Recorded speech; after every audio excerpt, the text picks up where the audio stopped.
bubuklod sa bawat Pilipino at magbibigay ng tamang impormasyon para sa tahimik at maayos na Pilipinas. Police News Network, alagad ng batas, tagapagtaguyod ng balitang pulis, sandigan ng mamamayan, patnubay ng katotohanan.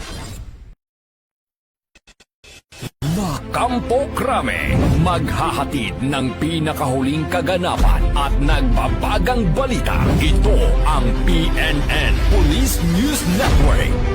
At ngayon, ang inyong mga tagapagbalita. Magandang araw, bagong Pilipinas. Ako ang inyong alagad ng batas, tagataguyod ng balitang pulis, Patrolwoman Janina Aguas mula sa Manila Police District. Maghahatid sa inyo ng tamang balita, kwento ng pulis at serbisyo para sa mamamayan. At ito ang PNP News Online, ang pangunahing balita ng Police News Network. Alagad ng batas, tagataguyod ng balitang pulis.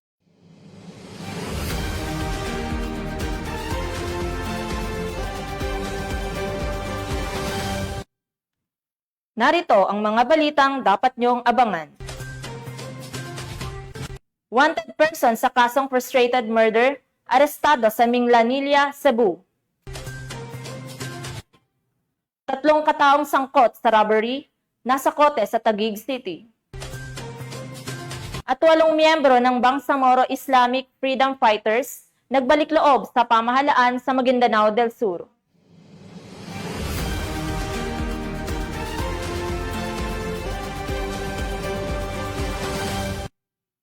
Narito ang mga balitang hatid ng ating PNN correspondents mula sa iba't ibang panig ng bansa.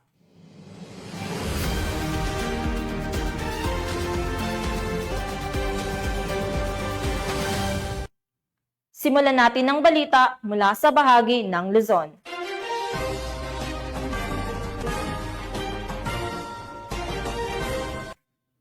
Tatlong individual na sangkot umano sa kasong robbery at paglabag sa batas pambansa bilang 6 ang naaresto ng mga operatiba ng Southern Police District sa ikinasang operasyon sa Taguig City. Ang report mula kay Corporal Abigail Rojas. Arestado ang 3 suspect na sangkot sa kasong robbery with violence at paglabag sa batas pambansa bilang 6 ng mga tauhan ng District Special Operations Unit ng SPD.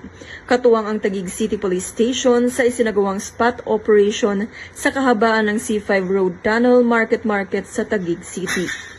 Kinilala ang mga naarestong suspect na sina alias Wally, 20 anyos, alias John Del, 31 taong gulang, alias Mark, 20 anyos at si alias Renzo na patuloy pang tinutugis ng pulisya. Na-recover sa operasyon ang ilang nakaw na cellphone, mga patalim, motorsiklo at iba pang kagamitan na ginamit sa krimen.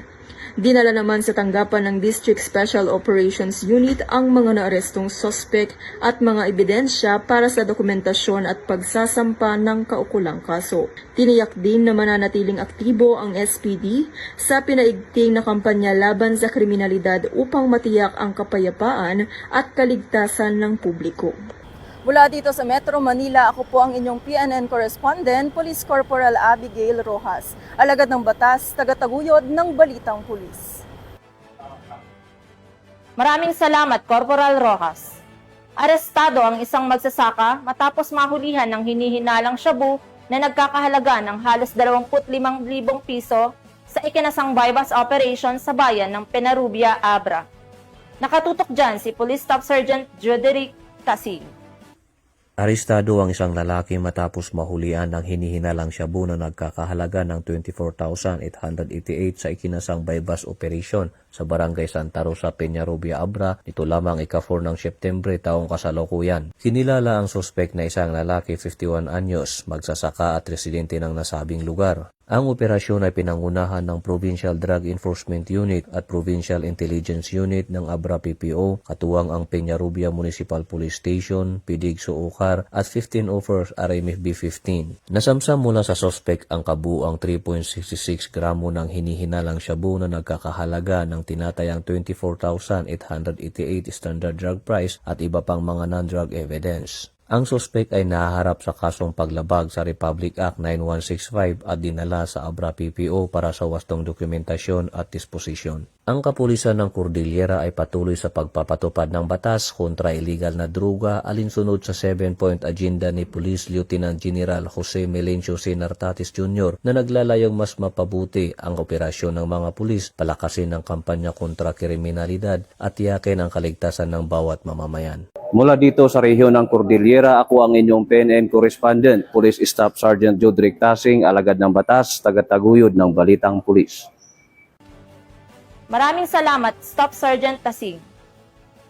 Hindi na nakapalagpa ang isang lalaking street-level drug personality nang arestuhin ito ng kapulisan matapos makumpiskahan ng ilegal na droga sa Uson, Masbate. Patrolwoman Carmela Bianca Panganiban sa report. Matagumpay na naaresto ang isang individual na sangkot sa iligal na droga sa Purok 3, Barangay Quezon, Uson, Masbate, bandang alas 8:30 ng umaga, nito lamang Setyembre 1, taong kasalukuyan. Sa bisa ng 2 search warrant na inilabas ng Executive Judge ng RTC, 5th Judicial Region. Kinilala ang sospek na si Alias Pabling, 47 taong gulang, may asawa, heavy equipment operator at residente ng nasabing barangay. Siya ay nakalista sa e-warrant system at itinuturing na street-level individual.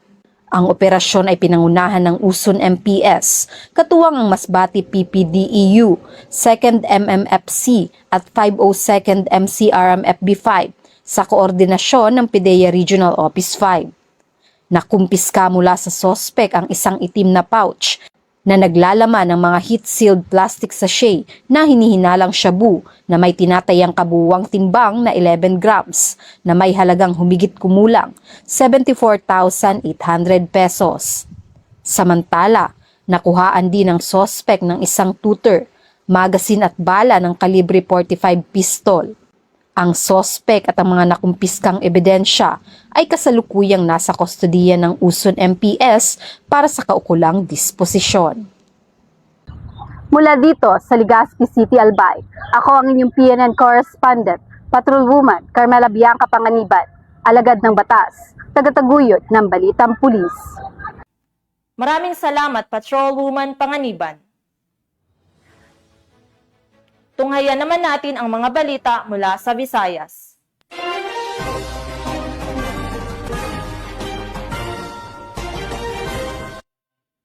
Sa presinto ang bagsak ng isang wanted person na may kasang frustrated murder matapos itong madakip sa isinagawang operasyon sa Minglanilla, Cebu. Yan ang tinutukan ni Patrolwoman Judith Nicanor.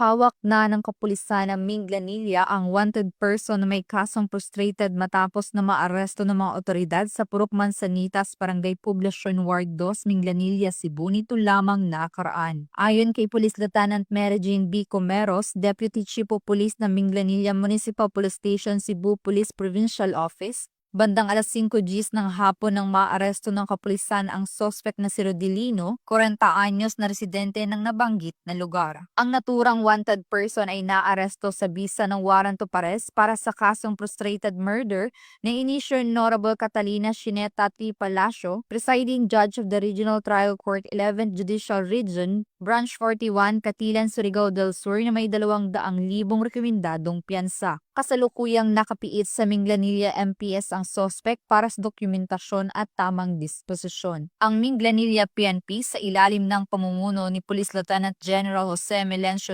Nartatis Jr., Acting Chief PNP ay magpapatuloy sa pagtutok upang mapanagot ang lahat ng mga kriminal na nagtatago sa batas saan mang sulok ng bansa.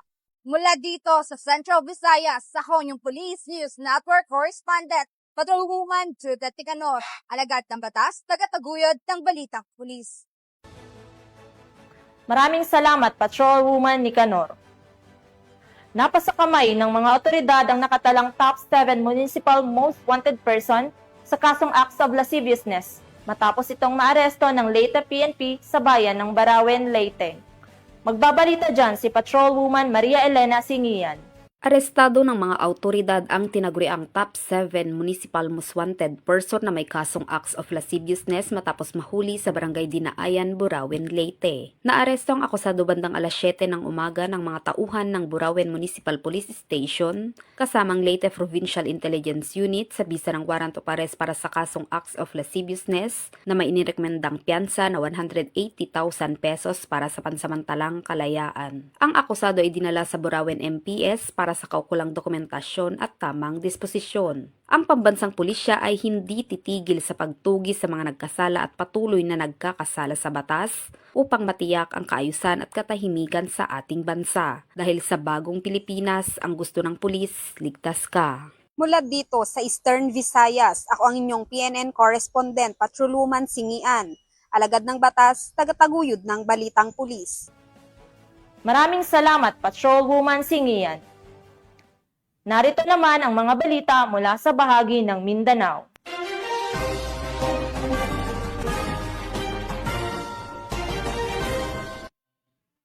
Formal nang nagbalik loob sa pamahalaan ng 8 miyembro ng Bangsamoro Islamic Freedom Fighters, Karialan at Bungos Faction sa isinagawang seremonya sa Maguindanao del Sur. Ang balita mula kay Patrolwoman Angela Bandarlipe. Nagbalik loob sa pamahalaan ng 8 aktibong miyembro ng Bangsamoro Islamic Freedom Fighters, Karialan at Bungos Faction sa bayan ng Mama Sapano, Maguindanao del Sur, nito lang may ka-4 ng Setyembre taong kasalukuyan. Ang mga sumuko ay formal na ipresenta sa PNP, 61st Infantry Brigade, 90th Infantry Battalion, BARM government at local government officials. Kasabay ng kanilang pagbabalik loob ay ang pagsuko ng kanilang matataas na kalibre ng armas, kabilang ang improvised 7.62mm, improvised 81mm mortar, shotgun, RPG, improvised 60mm mortar, Uzi KG-45, improvised M79, mga bala at magazine. Tumanggap ang mga sumuko ng financial assistance, farm inputs at bigas mula sa LGU Dato Saudi Ampatuan, Mayor Dato Bazir Banjo Oto, BARM Government, Provincial Government, BM Kahal Jack Kedtag, at iba't ibang LGU officials ng naturang lugar. Ang pagbabalik loob ng mga dating miyembro ng BIFF at Bungos Faction ay isang patunay ng matagumpay na pagsikap at pagtutulungan ng kasundaluhan, PNP at lokal na pamahalaan na nagpapakita ng epektibong implementasyon ng mga programa ng pamahalaan na maibalik sa pamayanan at mabigyan ng pangalang pagkakataon ang mga dating lumaban sa gobyerno upang maging produktibong miyembro ng pamayanan kapili ang kanilang pamilya at mahal sa buhay. Patuloy namang hinihikayat ng mga otoridad ang lahat ng natitira pang miyembro ng BIFF na magbalik loob na sa pamahalaan upang makapagsimula na ng pagbabagong buhay. Mula rito sa Police Provincial Office ng Maguindanao del Sur, ako ang iyong PNN correspondent, Patrolwoman Angela Bandarlipe, alagad ng batas, tagataguyod ng balitang pulis. Maraming salamat, Patrolwoman Bandarlipe. Arestado ang isang drug personality na kabilang sa drug watch list matapos ang matagumpay na buy-bust operation na ikinasa ng mga pulis sa Kapatagan, Lanao del Norte. Patrolwoman Sara Vem Batumalaki sa report. Arestado ang isang individual sa isinagawang joint buy-bust operation ng mga kapulisan ng Kapatagan Municipal Police Station, katuwang ang PDA-10 sa Barangay Bagong Silang, Kapatagan, Lanao del Norte. Kinilala ni Police Colonel Yusma, Acting Provincial Director ng Lanao del Norte PPO, ang drug suspect na si alias Mark, 28 taong gulang, lalaki, may asawa, walang trabaho at presidente ng nasabing lugar. Sa ikinasang joint buy-bust operation ng mga operatiba bandang alas 9:30 ng gabi ay nagresulta sa pagkakakumpiska ng mga pakete ng hinihinalang shabu na may bigat na 3.1 grams at may standard drug price na 25,080 pesos at iba pang mga drug paraphernalias. Ang suspect ay naharap sa kasong paglabag sa RA 9165 o Comprehensive Dangerous Drugs Act of 2002. Mula dito sa Kapistrano, Busa, Cagayan de Oro City. Ako ang iyong PNN correspondent, Patrolwoman Sara Vem Batumalaki, alagad ng batas, tagataguyod ng balitang pulis. Maraming salamat, Patrolwoman Batumalaki. Bumagsak sa kamay ng mga otoridad ang top 10 regional most wanted person na wanted sa kasong statutory rape matapos ang matagumpay na operasyon ng mga tauhan ng Isulan Municipal Police Station sa Isulan, Sultan Kudarat. Nakibalita dyan si Patrolwoman Vina Morales. Arestado ng mga operatiba ang tinaguriang Top 10 Regional Most Wanted Person sa kasong statutory rape sa isinagawang warrant of arrest operation sa Barangay Kulambug, Isulan, Sultan Kudarat nito lamang Setyembre taong kasalukuyan. Kinilala ng Isulan Municipal Police Station ang suspect na si Alias Ray, 54 na taong gulang, isang magsasaka at residente ng nabanggit na lugar. Bandang alas 9:30 ng gabi nang isinagawa ng Isulan MPS kasama iba pang mga operatiba ang warrant of arrest operation sa pamamahay ng suspect na nagresulta ng matagumpay na pagka-aresto. Ang suspect ay may nakabinbin na kasong statutory rape na walang nirerekomendang piyansa. Kalukuyang nasa kustodiya ng Isulan MPS ang suspect para sa kaukulang dokumentasyon at tamang disposisyon. Napaigting naman ng mga kapulisan ng Rehiyon 12 ang pagsasagawa ng mga operasyon upang mahuli ang mga most wanted persons sa rehiyon para sa pagkakaroon ng mapayapa at ligtas na bagong Pilipinas. Mula dito sa General Santos City, ako ang inyong PNN correspondent, Patrolwoman Vina Morales, alagad ng batas, tagataguyod ng Balitang Pulis. Maraming salamat, Patrolwoman Morales. At yan ang mga balitang nakalap ng ating PNN correspondents mula Luzon, Visayas at Mindanao.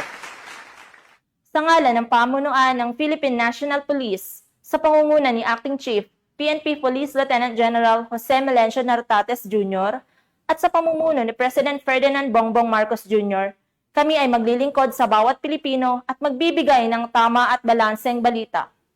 Mula rito sa tanggapan ng tagapag-ugnay ng Pambansang Pulisya, ako ang inyong alagad ng batas, tagataguyod ng Balitang Pulis. Patrolwoman Janina Aguas mula sa Manila Police District, maghahatid ng tamang balita, kwento ng pulis at serbisyo para sa mamamayan. At ito ang PNP News Online, ang pangunahing balita ng Police News Network.